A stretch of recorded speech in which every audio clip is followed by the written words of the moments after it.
up? What's up, my guys? Welcome to another show, man. It's NBA Talk with Jay.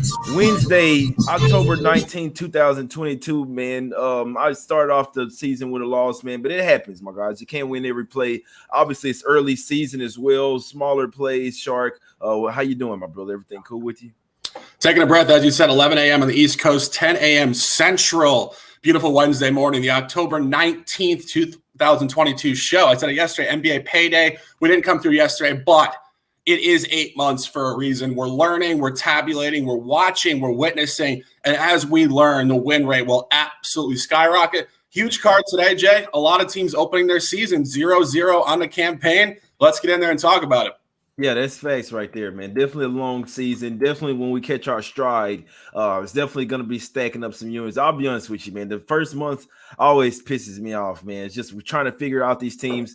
Good teams, they don't know that they're bad. Bad teams don't know that they're bad yet and actually play good. So let's see what happens here today. But, Shark, let's get into it, man. Let's talk about the card here. We got the Washington. Let's go to the streets of Indiana here. We got the Pacers getting a point here down to pick at some spots. The Wizards here land a point on the road here, Shark, with a total of 227, my guy. Yeah, we had talked about this yesterday. I had said I thought maybe Indiana would be a look, and I was talking about specifically crossed with the win totals futures because, of course, Washington is supposed to win 10 more ball games this year. And you look at Indiana. I mean, Indiana has pretty much rebooted their roster. Very young group, obviously a major trade in the middle of last year to move Sabonis out to the West Coast. Now you got Halliburton. You got a couple other guys, Buddy Hield. We know how much Jay Money loves Buddy Hield, shooting up mansions and houses of bricks. But you get just a funky environment where ultimately Rick Carlisle was not hired to coach this particular group. Now he's in campaign 2 here, and it's just, I don't know, it's just a team that's tough to figure out. You go back into the matchups last year, the home team in this matchup was 4-0 straight up. So if you're willing to go off of that, of course it was slightly different rosters, you would lean to Indiana here. The line number is all over Indiana, but there's a lot of funky elements here. Washington does open the season with 10 straight games outside of the division.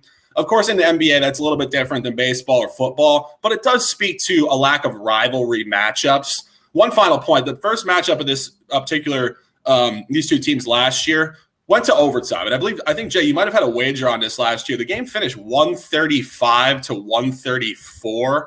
And I remember discussing this game on that particular day. The line had hovered anywhere between a pick'em to -1 on either side of the game. Mm-hmm. And it became a CLV winner, depending on where you got the line. You know, as I said, obviously the teams are slightly different rosters, but the way this is graded, this game is going to be a dead toss. I got nothing on this one. Yeah, that's facts right there. Yeah, that game that you're talking about, they won by 1 point as well. So these two teams play pretty close as well, man. So tough game for me. Just looking at from a matchup standpoint, obviously they have Miles Turner back for the Pacers over there. Love Halliburton, even though he was injured in the preseason. I don't think he played the last 3 games. So Halliburton's a little banged up. He is with a back injury. He will come in this one, have a really good rookie coming off the bench, and Benedict Mathurin, my guy. Still got Chris Duarte as well. But the Pace team need to see, right, because Buddy Hield and Miles Turner have really been in the trade talks, heavy trade talks all summer. So they didn't even expect to be on this team. Not sure what Carlisle does he have a really good grip on his team as well. Obviously, somewhat of an older coach in a very young league, right, Shark? I think there's some substance to that with these super old coaches not necessarily connecting with the players. He did not connect with them last year. It'd be really interesting to see if he can connect with them this year. So 2 teams I'd like to watch and see. Obviously, for the Wizards, they got a couple of new players as well, Shark.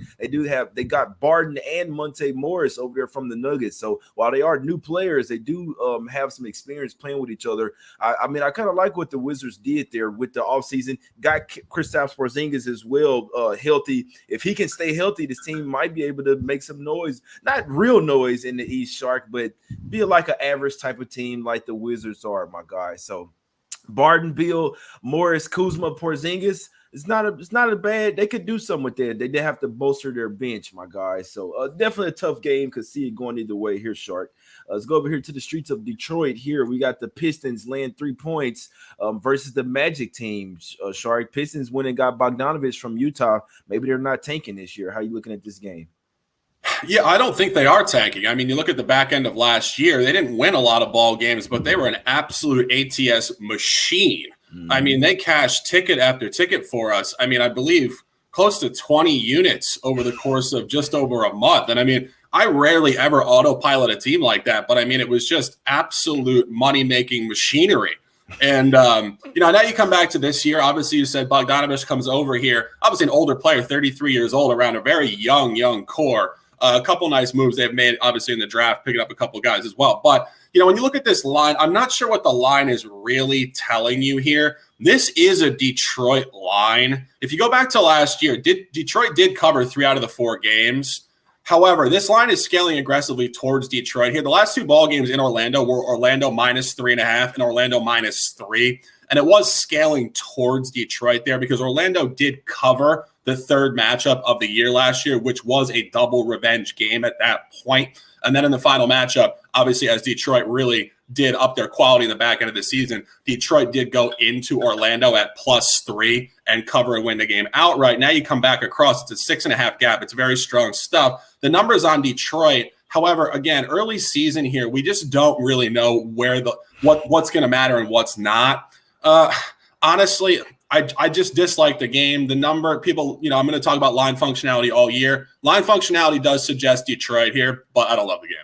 Yeah, that's a good point, man. Two teams that there's a lot to learn about, right? The Pistons, they were really stifling type of team. Now they're here as a favorite. It's not necessarily the same as last year where they were getting points. Now you're asking them to lay points here. I'd like to lean towards Detroit from a matchup perspective, though. So I'm watching the Magic in the preseason. This team will struggle to score, but the main thing is if they're going up against a team that doesn't have a ton of bigs, the Magic have some bigs now coming off the bench or starting lineup. So what they're going to do is kind of go like the Cleveland Cavs, have 3 guys that are 6'10" or taller starting at the same time. So it will be, and the Pistons don't even really have a real center out there. Isaiah Stewart's like 6'8", 6'9" or something like that. So while he is a dog, and I'm saying it has dog at heart, he doesn't necessarily have the length. So 3 guys, Banchero, Wendell Carter Jr., and Franz Wagner for the Magic starting. Then coming off the bench as well, they got Mo Bamba and Bol. So they got 5 really tall guys. Be interesting to see how the Magic try to put this team together.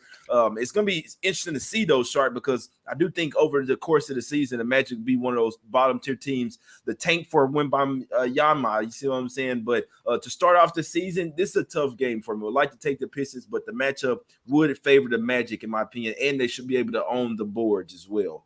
But their offense is trash. So that's where the Pistons, their offense is a little bit more a well-oiled machine, my guys. Yeah. Let's go over here to the streets of Memphis here. We got the Grizzlies here laying 4 points, Shark. This line opened up over the summer at 7.5 points. Was sitting at 5.5 yesterday, now down to 4. I believe some more line movement coming with Dylan Brooks being doubtful here, Shark. So no Jaren Jackson Jr., no Dylan Brooks. I believe Zaire Williamson is out as well.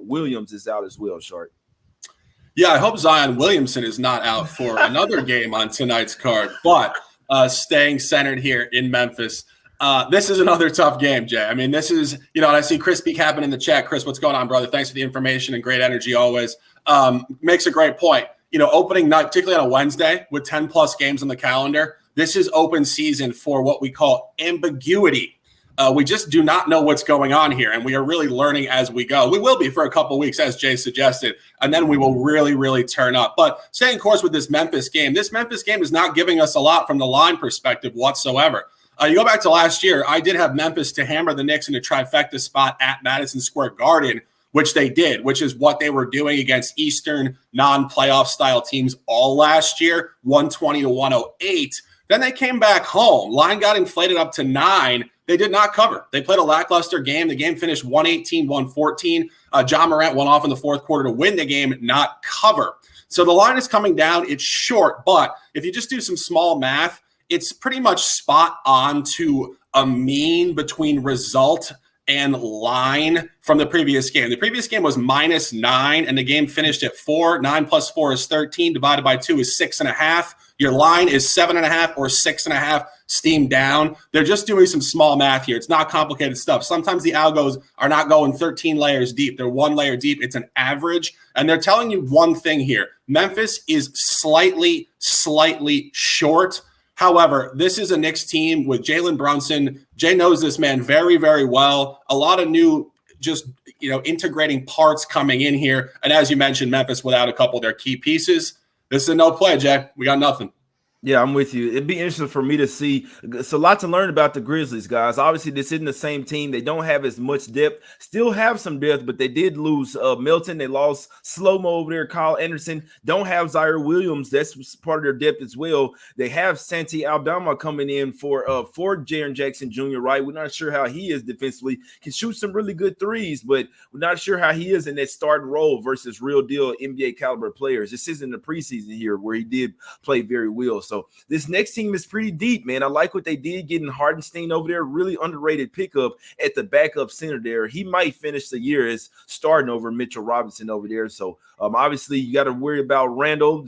What kind of Randall you're going to get? What kind of Fournier you're going to get? Obviously Jalen Brunson, like I said, running the team now. While I do think he'll fit good over there, this is the first game of the season, guys. This is somewhat of an extension of the preseason here. So don't be surprised with some of these games. But I do agree with the movement coming down. I wouldn't be surprised if the Knicks won this game. Obviously, a lot of that value is out. If you're taking them now plus a 4, you're basically saying, hey, the Knicks are going to win. But it was at 7.5. It's been steamed down. The Knicks will be a scrappy type of team this year, and we do expect the Grizzlies to maybe take at least a little bit of a step back, at least to start the year, while they get used to playing without Triple J out there, my guys. So would lean to the Knicks there. It's tough. This shit was at 5.5 yesterday. It's down to 4 this morning, my guys. So keep an eye on those totals. And Shark, with Dylan Brooks not being in here as well, that total went up from 224.5 yesterday up to 227 as well. So basically, Dylan Brooks taking some direct impact on the side and the total, my guys. Let's go over here to the streets of Brooklyn here, Shari. Can't wait to talk about this play, man. We got the Nets here laying 3 points at the house versus the Pelicans here, Shark. I must say, man, the Nets didn't do so well coming out of the gate last year. Steve Nash did not have his team prepared, my guy. How are you looking at this one? Well, on a suddenly not so casual winning Wednesday, October 19th, 2022, the buy hat is in the mail, but I promise you it is. And we're taking New Orleans Pelicans on the road plus 3-1 units. And really, when we go through the environments of this board, as I've suggested, most games have no angle. This one does, if we're being honest. And we start to go through this. We find New Orleans on a 7-game losing streak to Brooklyn. That does stand for a lot. And we know New Orleans has been through hell and back. Zion Williamson hasn't played in over a year. Brandon Ingram has had injuries. CJ McCollum came over here, and I will say one thing. CJ McCollum, in my opinion, fits the emotional makeup of a player that Willie Green wants on his roster. And we talked about this last year in the playoffs. Willie Green had a very noteworthy speech going into the fourth quarter of, I believe it was a play-in game. I know Jay was fired up by it. I was fired up by it. And frankly, I didn't know Willie Green that well at that point, and it immediately made me take notice to how good of a coach this guy is. And I think the coaching gap in this game speaks for volumes of capping this game. Steve Nash is not a great NBA head coach. He's a little mild-mannered. He was brought in almost to just help KD and Kyrie kind of just hang out and just give them whatever they wanted. And now you have to deal with the integration of Ben Simmons coming in here. Ben Simmons has not played a professional basketball game since the summer of 2021. It was a Game 7 loss to Atlanta in the Eastern Conference semifinals, a game that was showcasing just how disrupted the career and the emotional makeup of Ben Simmons, where it had gone at that point. And when you really start to look at this L7, you look at how short this line is, and I think this is telling you a direct story here. The last 4 times New Orleans has played in Brooklyn, they've gotten hammered by 15, 28, 10, and 5. That averages out to over 12.5 points per game. The last time these teams played, Brooklyn did lay 5.5 points and win the game and cover by double digits. Now it comes down to 3. It is short, and it really is where you want to buy an environment where New Orleans last year started out the season 1-12 straight up. And you know, in training camp, in every sport, coaches find narrative pieces to put on the wall, put on the chalkboard, the bulletin board, whatever. This is a talking point.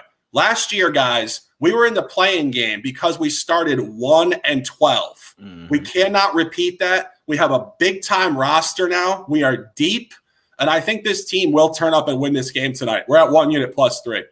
I could not talk you off, Shar. Yeah, and we kind of talk about the Nets as well. They've been lackluster at the house. This team is 6-28-1 against the spread last 35 home games, man.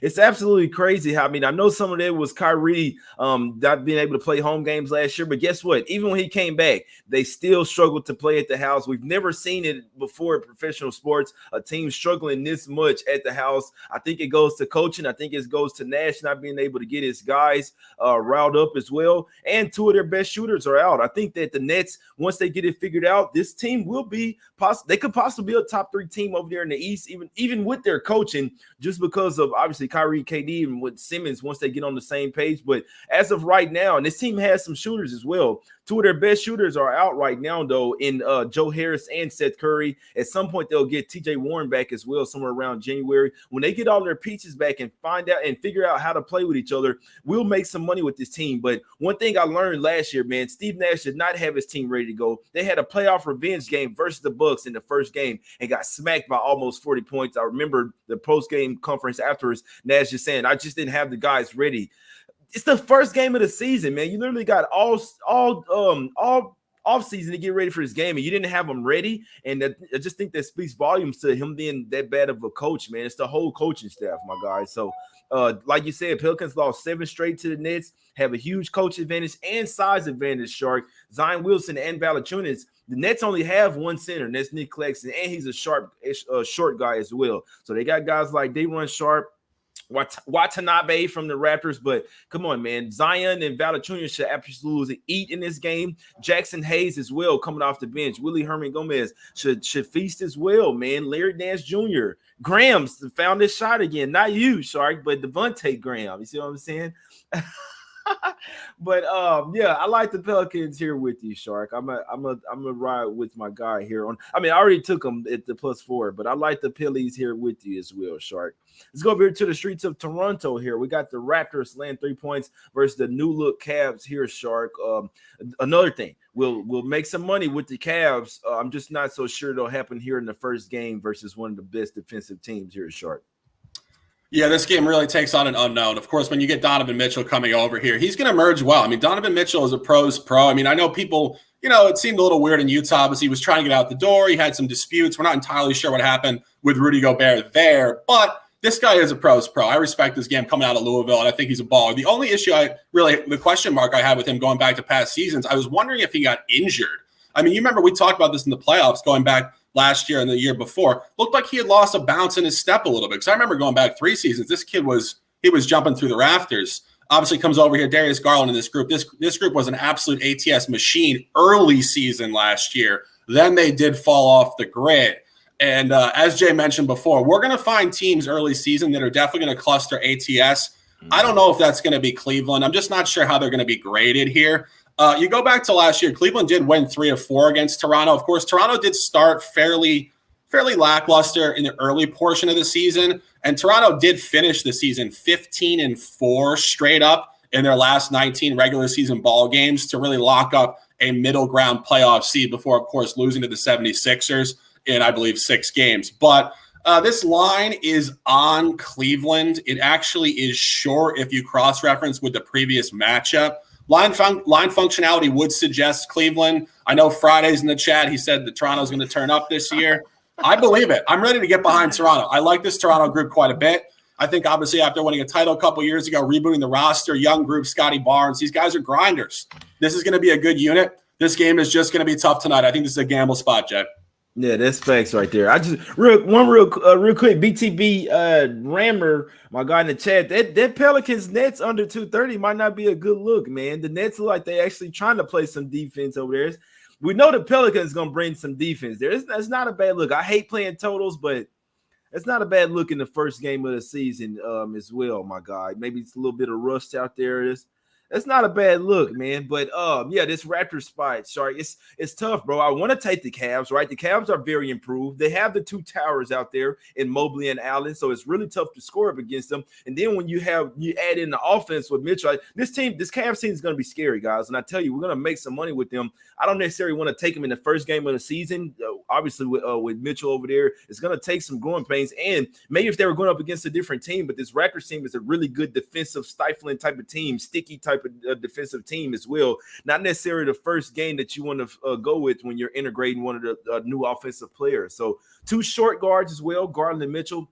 They can put the ball in the hole, my guys. They can play some defense as well. Karis LeVert, Shark. I actually love their starting five. The bench has a little bit of work to do. Can't wait for Rubio to come back. But I'll tell you one thing about the Raptors, man. They need some more shooting out there, in my opinion. Outside of Van Fleet and Gary Trent Jr., they don't really have any three-point shooters out there. I don't like the backup point guard role as well. It's not that Malachi Flynn is a bad player. I'm just not sure he's ready to take the reins of a second unit in NBA games, my guys. So be interesting to see. I'll watch them. The Raptors are really well coached, really well developed as well. But in my opinion, I do think they need to make some trades.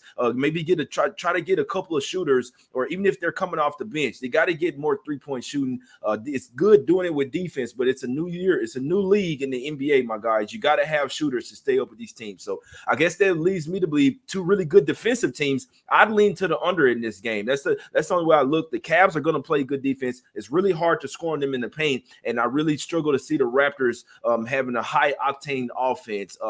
Not with this roster, my guys. Raptors win with sticky defense. It's simply put. Van Fleet, he's basically their main three-point shooter, and they're not going down. It's going to be all two-pointers for the Raptors, guys. So definitely something to look at, to keep an eye on. We're just trying to I always say, Shark, once we figure these teams out, it's go time then, my guys. It's go time. So we're just trying to figure them out, my guys. Lean to the under in that one. Let's go over here to the streets of Atlanta here, Shark. We got the Hawks, new look Hawks here. We got Murray over there with Trae Young. A little bit of inside info. Trae Young eating soup and stuff last night. So he was sick, didn't practice yesterday, Shark. So he is sick, under the weather, not 100%, but he is not on the injury report, Shark. Yeah, and I didn't even take that into account, but we are continuing on a very suddenly not so casual winning Wednesday, October 19th, 2022. Second day of the campaign, first game for these teams. We're taking Houston on the road, 1 unit plus 10. Again, I said it, not a lot of information in a lot of these games. This has enough for me to make it official for 1 unit. And you really go back to last year. I think this is very similar to New Orleans when I was looking at the environment. And I talked about this in other sports, particularly college football. But when you find teams that start out terribly and find wind at the end of a season, which is what New Orleans did, you have to look at the Rockets as well. The Rockets last year started out the campaign 1-16 straight up. Worst record in the league. This is going to be something they're talking about in training camp. This is a very young roster. Their average age is under 24, but this is still a reasonably well-coached team with Steven Silas there, and I believe his second or third year. And this is going to be something they're talking about. We have to come out. We have to compete better. And I think one really interesting point is going back to the last 11 games they played at the back end of last year versus a plus 10, they were actually 8-3. So the games they started to play at the back end of last year were very tight. And one other point here, they did finish the season last year. Their final game of the season was against Atlanta. So you got to remember, Atlanta went to the playoffs, and Atlanta had a lot of other things going on. Houston's last game was a loss to Atlanta. So this is actually a direct one-off revenge game, almost a home and home for them. So they're going to remember that all training camp. This team kicked our ass and actually covered the spread in Houston to close the season last year. And you go back to last year, of course, yes, DeJounte Murray coming over here. Kevin Huerter has moved on. A little bit of different movement. I think this is similar to Ben Simmons integrating with Kyrie Irving and Kevin Durant. Trae Young integrating with DeJounte Murray. We had discussed this in the offseason. These guys need the ball in their hands. How is this going to function? I think this is going to take on I think this team is going to ball out this year, but I don't think it's going to come early. I think this is going to be some growing pains against the spread on big numbers. And speaking of not covering big numbers, go back to last year. Houston did win outright in Atlanta, 132 to 124 on a plus 10. And this is showcasing line functionality. Atlanta lost at home -10. Going on the road, it should have come down to -7. It came up to 12. and they beat them by 16. Now off a 16 road win at 12, it comes down to 10 at home. It's short, and you saw what Atlanta did last year, Jay. We crushed it betting Atlanta at home against contenders out of the West. They turn up against contenders. They're lackluster ATS against these teams. They didn't cover against New Orleans, Oklahoma City. They lost outright, I believe, or they didn't lose outright, but they didn't cover against Portland back end of the year when Portland was gutted. And, of course, they did lose outright to Houston. All boxes checked. Houston plus 10, 1 unit. Yeah, I couldn't talk y'all. Real quick, I just wanted to go back to the last game real quick. I had the Raptors in that first game last year, Friday. I'm not sure why this team struggles in their first home game of the season. Maybe some substance. I have to go back, look at the last 10 years. But the Raptors kind of struggle in their first home. They got smacked last year versus by the Wizards by 30 points, man. So I just want to say that is something that I definitely noticed there, my guys. But yeah, as far as this game, man, it's a tough one, right? Especially with the Trae Young inside info there that he's not 100%. We know that they don't necessarily like playing against the bad teams. My guys in the chat talking about Torrey Eason. Yeah, my guy, that guy Eason is a baller, man. I saw him in the preseason, man. This Rockets got a nice little up and coming team. I mean, it's a tough game for him. I'm definitely not laying the Hawks. I'm not laying the 10 points with the Hawks here in their first game with Murray. They're a very top heavy team. I love the starting five. The starting five are ballers. I worry about the bench though. I always say, I don't want to see Aaron Holiday coming out and being the second string point guard. They're missing Bogdanovich right now. I worry about the Hawks bench here. So I feel like this is a game where the starting five would do really well. But when the bench comes in, that's where it comes in, where the Rockets will really have their opportunities to cover this game. So plus 10, definitely too much. Plus 9.5, it's definitely come to touch 9 yesterday with the info that Trae Young didn't practice because of an illness. Now that he's off the injury report, back up to 9.5. But yeah, couldn't talk you out of the Rockets. This is not a game that I'm playing. Definitely I'll be watching and learning, but can't talk you off the Rockets here to be able to keep this game close, Shark. Let's go over here to the streets of Miami here. We got the Heat laying 7 points versus the Chicago Bulls here, Shark. Total is sitting at 216. How you looking at this game, my brother? This is a tough game. And, when I looked at the card, the two games that I thought are going to be right on the number are Memphis against the Knicks and Miami against the Bulls. The way this game is graded, in my opinion, is crazy, crazy sharp. I think you're gambling on either side of this line. You go back to last year, Miami did it just flat out own Chicago. 4-0 straight up, 4-0 ATS. And it just got progressively more dominant as the season went forward through the spring. Not sure how much that's going to apply. Of course, Miami coming off a deep playoff run, very similar roster. I don't think they really moved anybody in and out. They still got UD on the bench. He's 42 years old, for God's sake. But, when you look at Chicago last year, Chicago did come out scorching hot. They were one of the best ATS teams before the new year last year, and they did crater significantly down the stretch before, of course, losing in 5 games to the Milwaukee Bucks in the first round. The only counterpoint to taking Miami here is the fact that Miami has an Eastern Conference Finals revenge game on Friday against Boston. So inherently, there is a little bit of a look-ahead element to this game. The numbers on Miami, Chicago's hard to figure out. Obviously, certain players not in the lineup right now. I'm not sure what to make of this game. This game is really a toss for me.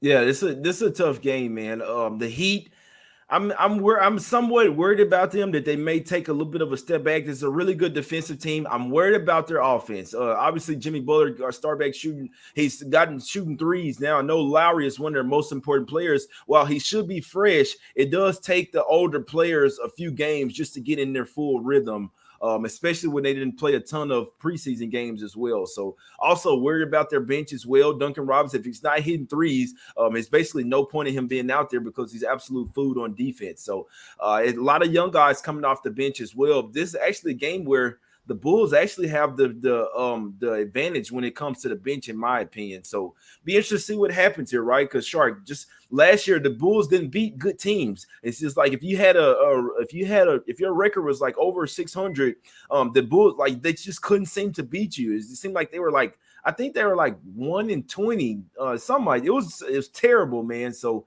7 points, it's a little rich here to lay with the Heat here, in my opinion, where the Bulls have the better offense as well. They just have to come in here and play a little bit of defense, my guys. So we can see if Drummond and Caruso, guys like Derrick Jones Jr.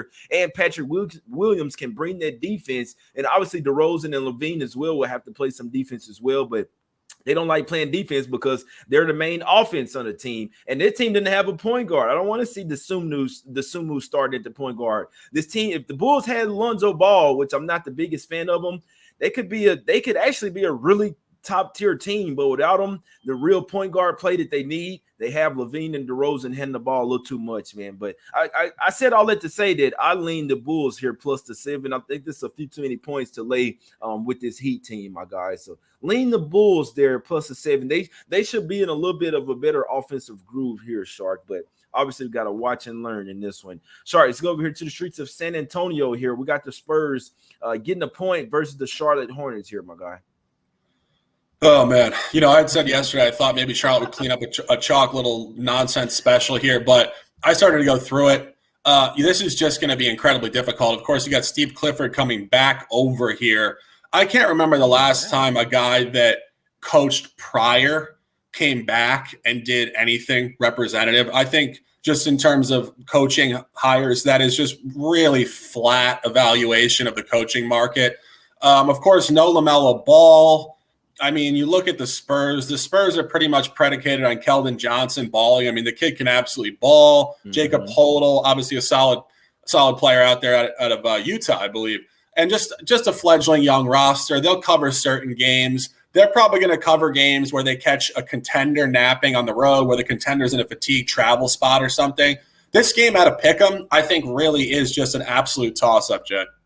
Yeah, no, that's a good point there, man. This Hornets team – I don't play futures, guys, but I think the Hornets win total under I really think there's some substance there. They hired a new coach that they've had before, I believe fired before in Clifford. Not sure what's going on over here in Hornets. This is kind of like the win horse thing with Utah. It's like what's going on here in Charlotte, my guys? You got Bouknight just got arrested for DWI. You've had PJ Washington get in trouble with the law before. Obviously, Miles Bridges is in trouble right now with the law. That's a huge distraction. That's one of their best players. You got LaMelo Ball banged up. It's just a recipe for disaster here for the Hornets. I just really see them possibly trading Rozier this year, trying to find a suitor for Gordon Hayward. Not sure who's going to take on that contract, but I really could see them trying to get doing a fire sale type of thing, full on tank for Wembanyama, man. We got to keep our eyes open for these teams that literally are trying to change their whole franchise. So I really think there's some substance in it, because when he comes, it's literally going to add $500 million to the value of the franchise. Like, they really have incentive to tank for this guy. He's pretty good. I've watched him play, man. Guy, I'd be tanking for his ass too, Sharp.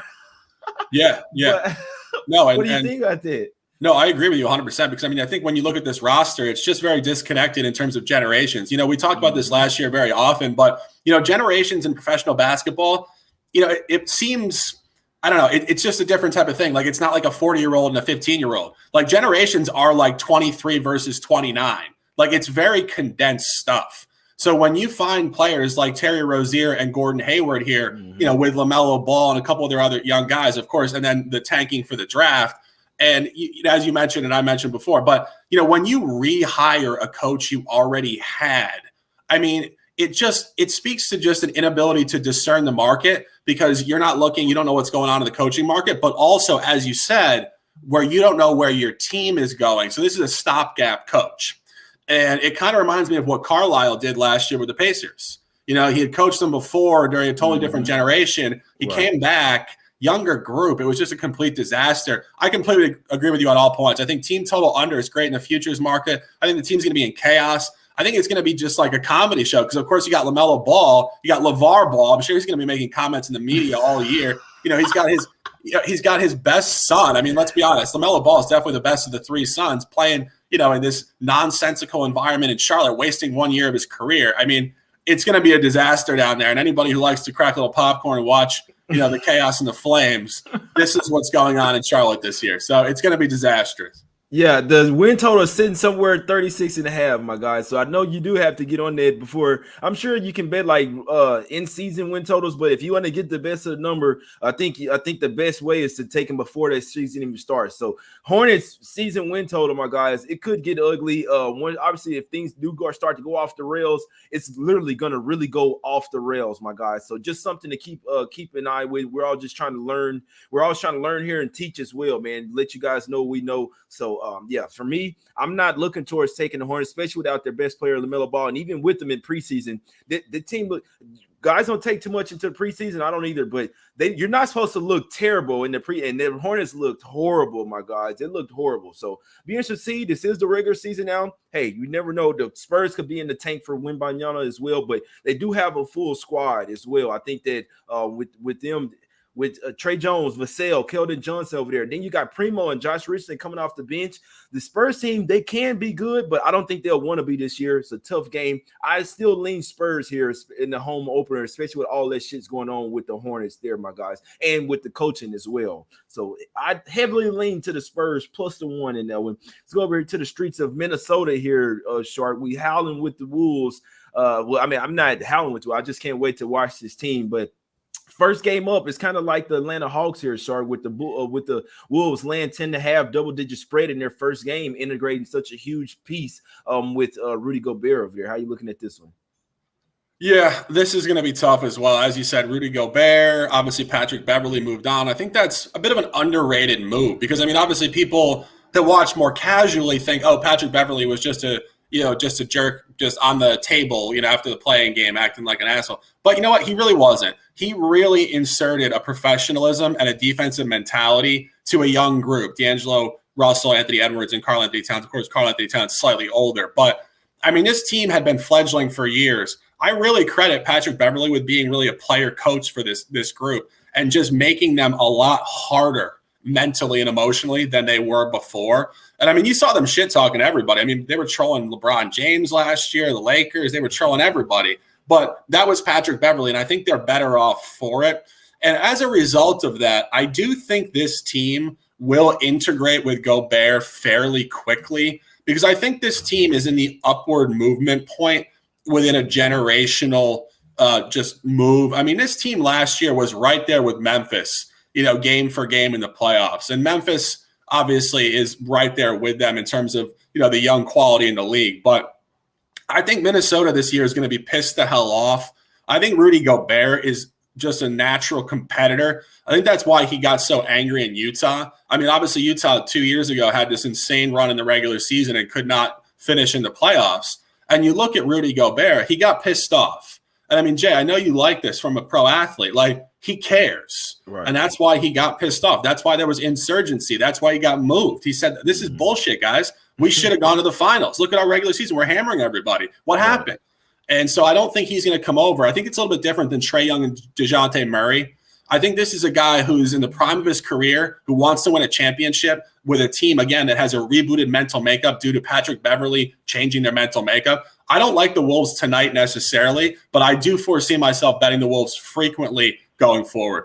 Yeah, no, I'm right there with you on that, my guy. Definitely gonna make some money with him. Do we want to fade him? Do we want to take him in the first game of the season? Which Gobert land 10.5? Not necessarily, but I'm not taking the Thunder here. Now the Thunder have some good guards. I feel like guard-wise, they maybe can try to keep this game close, but this team doesn't have a center. I mean, this is really the matchup-wise. Sometimes a matchup really keep me off the game, man. Especially in where we don't really have much data, especially on this season. So it's kind of strictly matchups here in these first games. And Karl Anthony Towns and Gobert they're going to tower over these guys, man. They got Darius Bazley and Robinson Earl starting at the 4 or 5. No center coming off the bench as well. So I think that's some key, guys, with point guard play and center play coming off the bench. I know that this is a new age NBA where it's kind of positionless basketball. You still got to grab rebounds and you still need ball distribution, right? So I'm worried about the Thunder there. The starting 5 or the starting 3, Giddey, Gilgeous-Alexander, and Dort are pretty good. But when you get to Bazley and Robinson Earl and the bench, I'm worried about them here. So the Timberwolves might be able to just overpower these guys, man. I know rebound wise, they're going to eat over. I know somebody in the chat was saying they liking Gobert over 13.5 rebounds. That's a high number, but hey, he could go for 15 to 20 rebounds in this game. That's all he's out there for.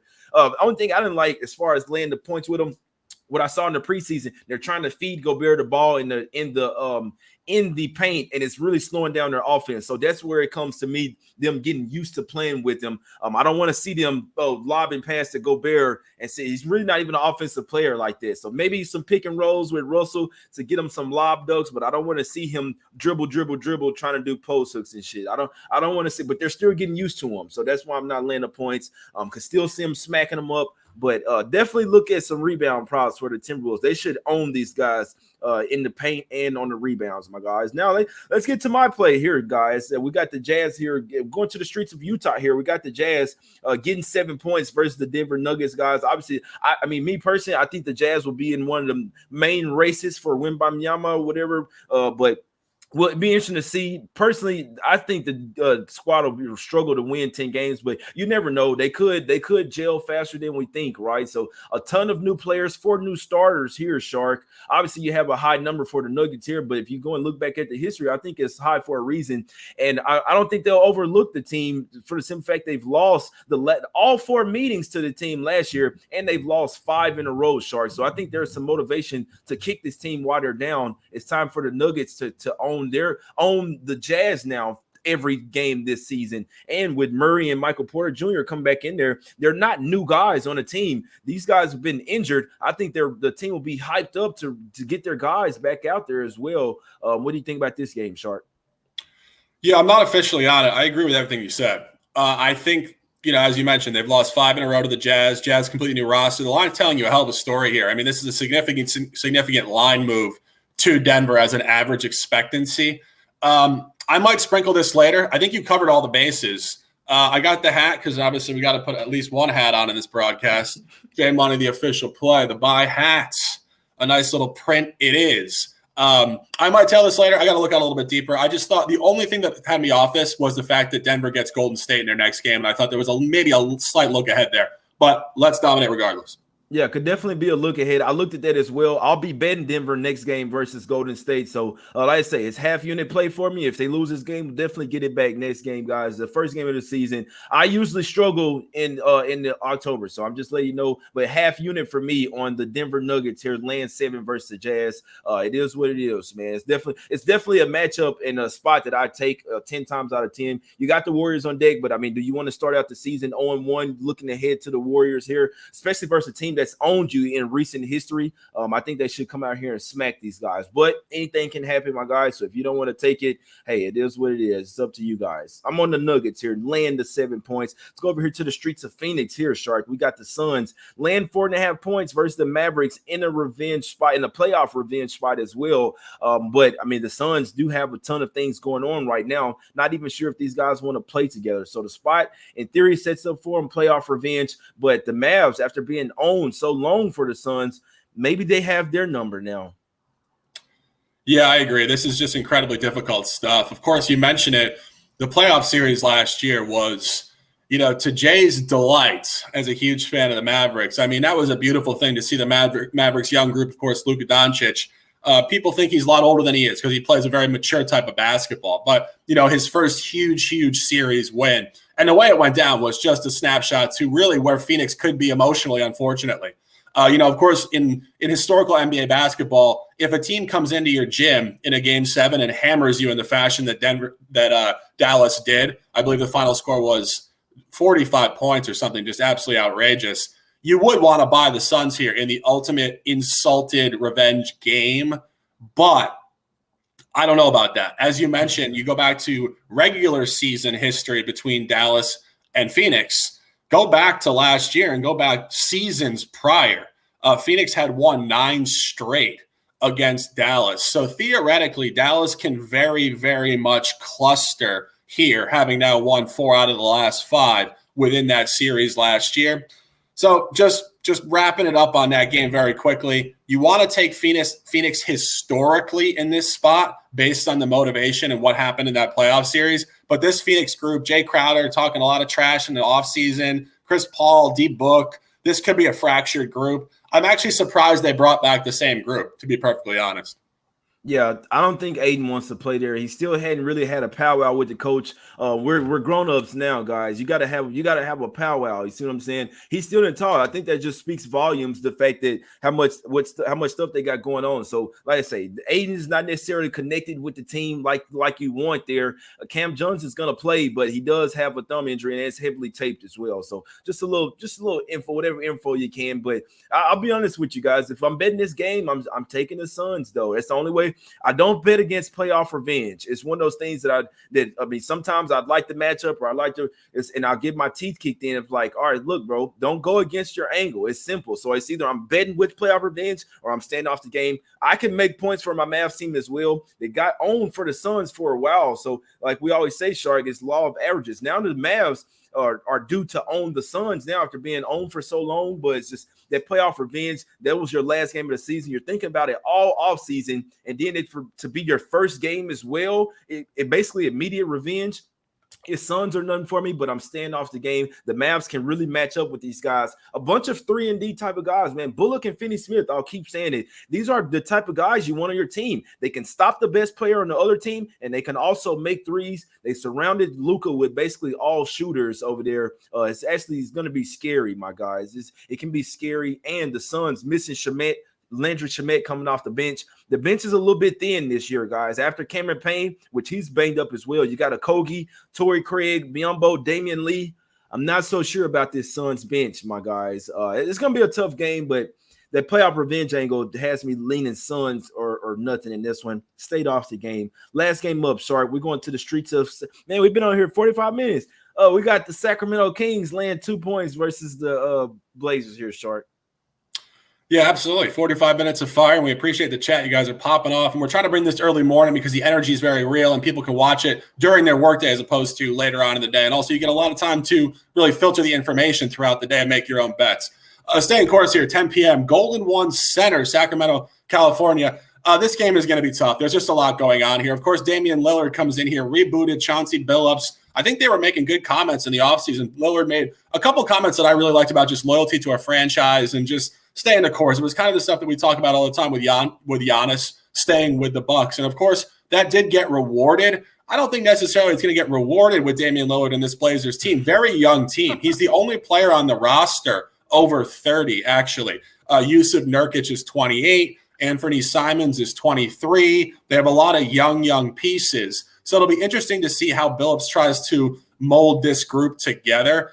You go back to last season, of course, Kings rebooted with a couple of the players from the Pacers, this, and that. Kings are definitely a buy team. Mike Brown coming over here. Mm-hmm. Not sure how great of a hire that is. I think Mike Brown, obviously, LeBron James certainly aided this guy's career arc. Not sure he's a great NBA coach, but I think he's certainly better than Luke Walton. This line is actually shading towards Portland, but this is not really telling much of a story. Last year in this particular matchup, they did open the season last year against each other. Portland was laying 6.5 points at home and lost outright. Portland lost 2 out of 3 last year to Sacramento. Portland did win the third one, and maybe not coincidentally, the only game Sacramento was favored. The favorite in this matchup last year was 0-3 ATS. So theoretically, the favorite should improve in this matchup, which would lean you towards Sacramento. But Sacramento 1.5 on the road in the most recent meeting. Coming back home 2 is short. It should be 4.5. And again, looking at the roster, how young the Blazers are is very noteworthy. The Kings have more experience. And, you wouldn't have said that going back a few years. The Kings have more experience versus their entire roster. I really don't have anything here. We're just trying to give you guys all the data points as to why this game becomes a no play. Yeah, that's a tough one, man, because they won't have Keegan Murray as well. 777 people watching live, man. It's gotta be some good luck there, man. But you got the Kings here. This is a deep squad, man. We might make some money with the Kings. It's so tough, Sharks. These first game of the season, man. I'm telling you, man. All we're doing is it's a very educated guess, my guys. We really have no data to go off of. We hadn't even seen these guys play real games, but the Mike Brown has his team buying in on the defensive end, man. I really think they could change the outlook because this is a fast type of team, fast-paced type of team. And if you can't, I don't know if you guys noticed, but you can't stop the fast breaks anymore on take fouls. I think that's something we might have to do a whole segment on that, right? So very fast teams, very fast-paced teams as well, and with high that really like to get up and down the floor. It's going to be tough to stop those teams because you can't just like on a missed shot foul them and then stop the fast break. It's going to be, I believe it's 2 shots and the ball, 1 shot in the ball for intentional foul for sure. So the game is changing slightly, my guys. So with that being said, it'd be interesting to see if the Blazers can stop these Kings. De'Aaron Fox, one of the fastest players in the NBA as well. Obviously, they're going to play fast with guys like Sabonis. When they got Malik Monk from the Lakers, it won't help that their unicorn, Keegan Murray, he's out for this game. He's still in COVID protocols, and even Kevin Huerter is questionable as well. He's a little bit banged up, so even if they play, he's not 100%. That's going to keep me off the Kings here, but full squad, it would have been hard for me to stay off the Kings here. I still lean their way. It's just the fact that the Blazers have been so lackluster. This is a winnable game for the Blazers, and you wonder when are they going to step up their dominance, right? When is Dame is going to go off for 30, 40 points? It's going to come at some point because remember, he's back playing now. It's not just the rest of the young guys. So it's a tough game for me. The Kings are buy-on situation. The Blazers may not be buy-on all year, but it could be the beginning of the year, guys. I always say the bad teams don't know that they're bad at the beginning of the year, and that's why we see teams like the Wizards start off like 9-3 last year. You see what I'm saying? We knew that the Wizards were trash. So it's early season, my guys, man. I'd say watch these games, try to learn as much as possible, my guys, and we'll definitely get some cash here going on till I'd say like the end of December going into January. But real quick, let's talk about some shirts. Got Jay and Shark shirts, Smack City, Us Against the Bookies. Let's get some cash shirts as well. $10 off right now, my guys. Up until we packing up stuff, man, trying to get rid of as much of shirts as possible. $10 off, and you get a free pair of glasses. So DM myself or Shark, or you can hit the website at jmoneyismoney.com, my guys. Now let's get to some free picks, Shark. What you like on tonight's card? Yeah, 2 top plays, 9 words of lifestyle. Ride the wave or get out of the water. And I want to mention to you guys, follow my new Twitter, Sharks and Sports 88. A lot of nonsense went on, but we're creating abundance like we never left. And we see our guys in the chat, Mitch, Drew, Joel. What's going on, guys? Keep chatting, keep dominating with us. And the 2 top plays are Houston Rockets on the road plus 10 1 units, all discussed and will be shared throughout the day. And New Orleans Pelicans on the road in Brooklyn, stand the hell up, lost 7 straight games to Brooklyn. A lot going on. Willie Green, campaign 2, great roster, as Jay mentioned, should be able to dominate down low against a Brooklyn team lacking bigs. Looking at the 2 top plays, Jay Money, a pleasure. 52 minutes in the books. Close them out and let's dominate. Yeah, man, let's get out. It's time to get out of here, man. Take a drink of water, get some breakfast. Let's get some cash, man. Have unit play for me today, guys. Like I say, I like to keep it real with you guys. For whatever fucking reason, I struggle early season NBA, guys. Definitely gonna get it back. So I mean, it's up to you guys. Whatever. I don't tell people what to put on the plays. I'm on the Nuggets -7 tonight. Half unit play for me. I fully expect them to win this game by double digits, even with having the Warriors on deck. I think the Nuggets have every incentive to start out this season well, my guys. I see a double-digit win tonight. They could be looking ahead to the Warriors, but they could be ready for this game as well. A little tune-up special for the Warriors. You look bad versus the Jazz. I don't want to take you versus the Warriors, my guys. They lost 5 straight games versus this team. All 4 last year. Why wouldn't you be motivated to come in here and smack them up, go and get this game over with by halftime, man? Give me the Nuggets here. The spicy Nugs. Laying the 7 points, my guys. Half unit for me. Wouldn't talk. I like Sharks plays as well, man. Definitely gonna have to ride with him. It's gonna be a long season, my guys. It's definitely a grind. But it's us against the bookies, man. We're definitely gonna take them to Smack City. Let's go to Smack City, my guys. Let's get some cash. We appreciate everybody for tuning in. We out, my guys. We're back tomorrow, same time.